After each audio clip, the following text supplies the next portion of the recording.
Bonjour, bienvenue sur Mon Financier. Après avoir marqué une pause la veille, le marché parisien consolide ses gains. Alors cette consolidation reste symbolique avec des marchés qui continuent d'évoluer autour de l'équilibre. Le CAC lui reste à quelques encablures du seuil des 5000 points, un seuil symbolique essentiellement qui a été testé à plusieurs reprises cette semaine. À noter que la confiance des ménages américains s'est détériorée un petit peu plus que prévu aux États-Unis, donc une bonne nouvelle pour Wall Street qui espère que cette baisse du moral va inciter la Fed à se montrer un petit peu plus patiente avant de relever ses taux directeurs. Alors comme d'habitude, une mauvaise nouvelle économique est une bonne nouvelle pour les marchés puisque cela devrait inciter la Fed à rester accommodante. Le CAC lui donc reste stable, on est autour des 4984 points. Ailleurs,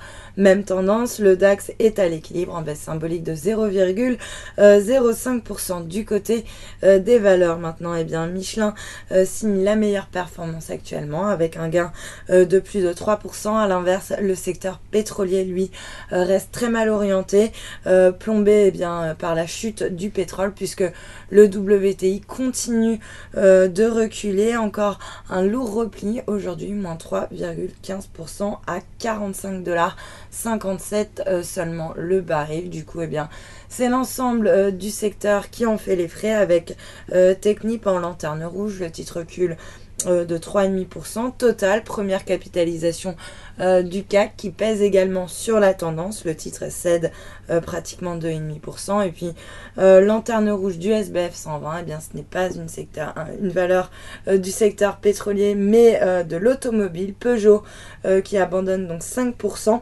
alors que UBS a abaissé sa recommandation de neutre à vendre sur le dossier avec un objectif de cours qui en revanche relevé à 12€. Et puis dans le même secteur, Forestia qui recule assez nettement, plombé également par une note d'UBS qui a abaissé sa recommandation à la vente avec un objectif de cours à 36€. Et puis pour terminer sur le SBF 120, on notera que Genfit reprend de la hauteur et il tient d'ailleurs le haut du pavé actuellement sur le SBF 120. Le titre bondit de 4,5%. Et puis pour terminer, Altran très bien orienté aussi au lendemain de la publication de ses résultats annuels. Et puis sur le marché d'échange, l'euro lui poursuit sa chute. On a eu un léger rebond technique dans la matinée, un rebond qui a fait long feu puisque l'euro cède plus de 1% désormais par rapport au dollar.